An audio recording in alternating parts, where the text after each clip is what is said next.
మొన్న శ్రీలంక, నిన్న బంగ్లాదేశ్, నేడు నేపాల్. మరి రేపు మన పొరుగు దేశాల్లో జరుగుతున్న తిరుగుబాట్లు ఆందోళన కలిగించడం సహజం.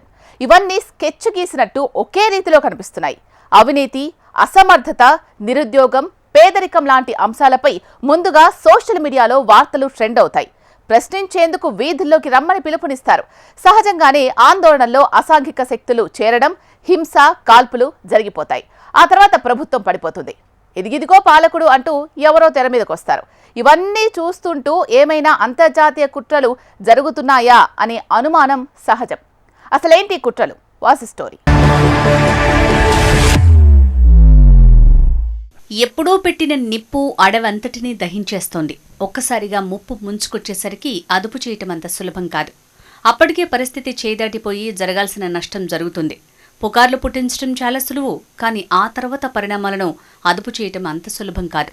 2022లో శ్రీలంక, 2024లో బంగ్లాదేశ్, ఇప్పుడు 2025లో నేపాల్.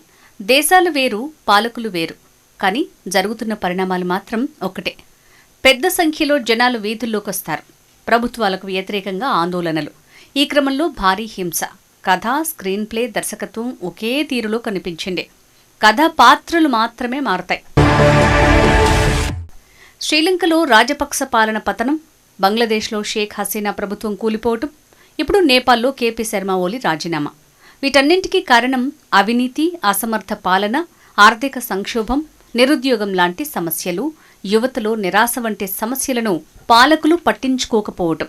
భారత్ పొరుగు దేశాల్లో జరుగుతున్న పరిణామాలు దాదాపు ఇలానే కనిపిస్తున్నాయి. మన దేశానికి భౌగోళికంగా దిగువన హిందూ మహాసముద్రంలో ఉన్న ద్వీప దేశం శ్రీలంక. 2022లో ఆ దేశం అతిపెద్ద ఆర్థిక, రాజకీయ సంక్షోభాన్ని చూసింది.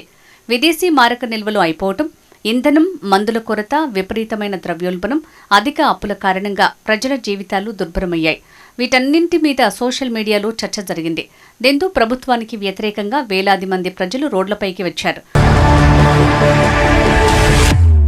ప్రజలు ప్రధాని మహీంద్ర రాజపక్స, అధ్యక్షుడు గొటబయ రాజపక్సలను అధికారం నుంచి తరిమేయటమే కాకుండా వారి ఇళ్లను కూడా తగలబెట్టారు. అధ్యక్షుడు గొటబయ రాజపక్స తన భవనాన్ని వదిలి పారిపోవాల్సొచ్చింది. నిరసనకారులు పార్లమెంటు భవనం, రాష్ట్రపతి భవనాన్ని తమ అధీనంలోకి తీసుకున్నారు. అంటే దశాబ్దాలుగా అధికారంలో ఉన్న రాజపక్స కుటుంబం ఒక్కసారిగా తన ప్రాభవాన్ని కోల్పోయింది. శ్రీలంకలో కుటుంబ రాజకీయాలు, అవినీతి, ఒప్పందాలు ఇవన్నీ కూడా శ్రీలంకలో పరిస్థితి చేయిదాటిపోవడానికి కారణమని అంతర్జాతీయ మీడియా పెద్ద ఎత్తున కథనాలల్లింది. ఇక తర్వాత కథ బంగ్లాదేశ్. 2024 ప్రారంభం నుంచి ఆ ద్రవ్యోల్బణం, నిరుద్యోగం, మానవ హక్కుల ఉల్లంఘనలకు వ్యతిరేకంగా యువత రోడ్లపైకి రావటం ప్రారంభించింది. విద్యార్థి సంఘాలు, ప్రతిపక్షాల మద్దతుతో ఈ ఉద్యమం హింసాత్మకంగా మారటంతో ప్రధాని షేక్ హసీనా కూడా దేశం వదిలి పారిపోవాల్సొచ్చింది. అయినప్పటికీ ఆందోళనకారులు ఆగలేదు. షేక్ హసీనా ఇంట్లోకి చొరబడి దోచుకున్నారు. ఆమె ఆస్తులకు నిప్పంటించారు. ప్రభుత్వ భవనాలు, వాహనాలు, ఆస్తులను ధ్వంసం చేశారు. మైనారిటీల మీద విచ్చలవిడిగా దాడులు జరిగాయి. బంగ్లాదేశ్ ఆవిర్భావానికి కారకుడైన హసీనా తండ్రి షేక్ ముజిబుర్ రెహమాన్ విగ్రహాలను, స్మారక చిహ్నాలను కూడా వదలకుండా ధ్వంసం చేశారు. ప్రస్తుతం షేక్ హసీనా ఇండియాలో నివసిస్తున్నారు. బంగ్లాదేశ్లో మహమ్మద్ యూనస్ నాయకత్వంలో ఒక తాత్కాలిక ప్రభుత్వం ఏర్పడింది. అయితే అక్కడి పరిస్థితులు ఏమీ మారలేదు. పైగా ఆ దేశ ఆర్థిక వ్యవస్థ మరింత విచ్ఛిన్నమైంది. యూనస్ ప్రభుత్వం భారత్కు వ్యతిరేకంగా చైనా, పాకిస్తాన్లతో చేతులు కలిపింది.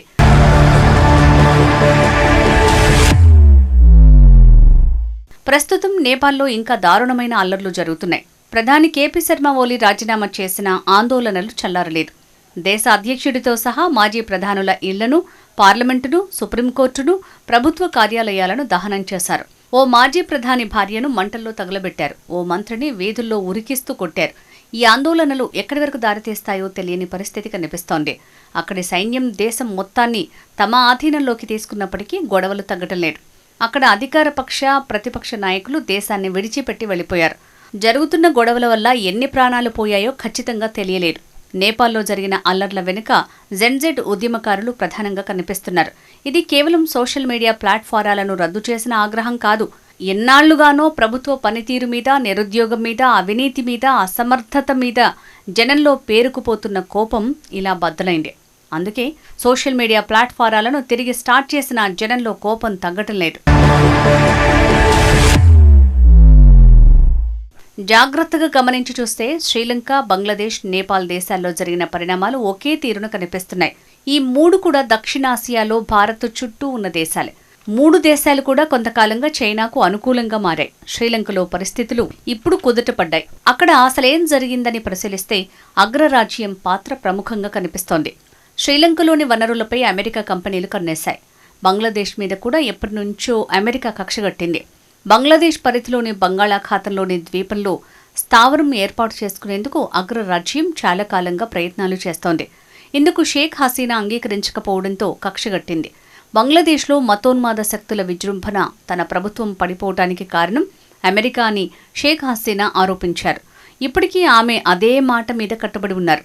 తాజాగా నేపాల్లో జరిగిన అల్లర్ల వెనక కూడా అమెరికా హస్తం ఉందనే ప్రచారం జరుగుతోంది.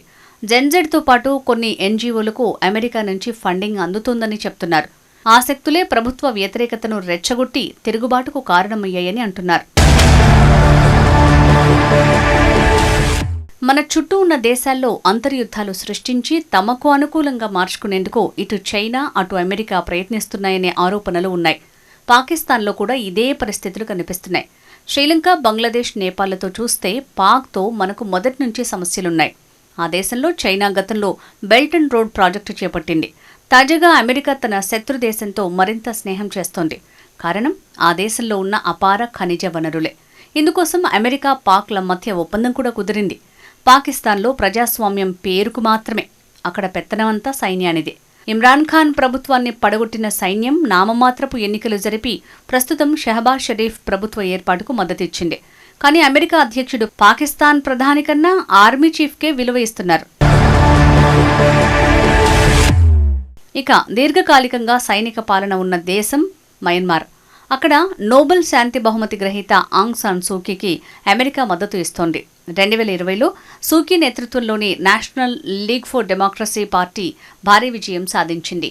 Union solidarity and development party ఘోరంగా ఓడిపోయింది. ఆ పార్టీ సైన్యానికి, చైనాకు అనుకూలంగా వ్యవహరించేది. 2021 ఫిబ్రవరిలో సైన్యం సూకీతో పాటు అధికార పార్టీ నేతలందరినీ అరెస్ట్ చేసి దేశ పగ్గాలు తీసుకుంది. మిలిటరీ నాయకత్వానికి చైనా మద్దతు ఇస్తోంది. మిలిటరీతో పోరాడుతున్న ప్రజాస్వామ్య అనుకూల సాయుధ బలగాలకు అమెరికా అండగా నిలిచింది. శ్రీలంక, బంగ్లాదేశ్, నేపాల్ సంక్షోభాలను పరిశీలిస్తే ఓ కామన్ పాయింట్ కనిపిస్తోంది. అకస్మాత్తుగా ఒక విధానపరమైన కారణంతో నిరసనలు మొదలవుతాయి.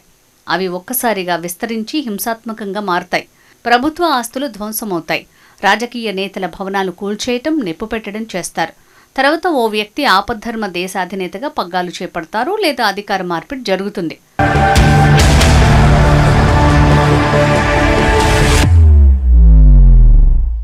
ఇలా జరగటం వెనుక విదేశీ శక్తులు ఉన్నాయనే వాదన వినిపిస్తోంది. అమెరికా, చైనా మధ్య ఉన్న పోటీ ఈ పరిస్థితులకు ముఖ్య కారణంగా విశ్లేషకులు చెప్తున్నారు. దక్షిణాసియా ప్రాంతంలో తన ప్రాబల్యం ఉండాలని అమెరికా, చైనా మధ్య పోటీ ఎక్కువైంది. ఈ 2 దేశాలు తమ వ్యూహాత్మక, ఆర్థిక, సైనిక ప్రయోజనాల కోసం దక్షిణాసియా దేశాలను సంక్షోభ కుంపట్లలోకి నెట్టేస్తున్నాయనే వాదన వినిపిస్తోంది. పొరుగు దేశాలతో పోలిస్తే భారత్ చాలా భిన్నంగా కనిపిస్తుంది. ప్రపంచంలోనే అతిపెద్ద ప్రజాస్వామ్యం, భిన్నత్వంలో ఏకత్వం కనిపించే మన దేశంలో తిరుగుబాట్లు అంత సులభం కాదు. అయినా ఏదో రూపంలో చిచ్చు పెట్టేందుకు కుట్రలు జరిగాయనే అభిప్రాయం ఉంది. భారత్లో జరిగిన కొన్ని ఉద్యమాల వెనుక విదేశీ హస్తం కాదనలేని నిజం అంటున్నారు విశ్లేషకులు. ఏదేమైనా పొరుగు దేశాల్లో జరుగుతున్న కుట్రల విషయంలో మన దేశం అప్రమత్తంగా ఉండక తప్పదు.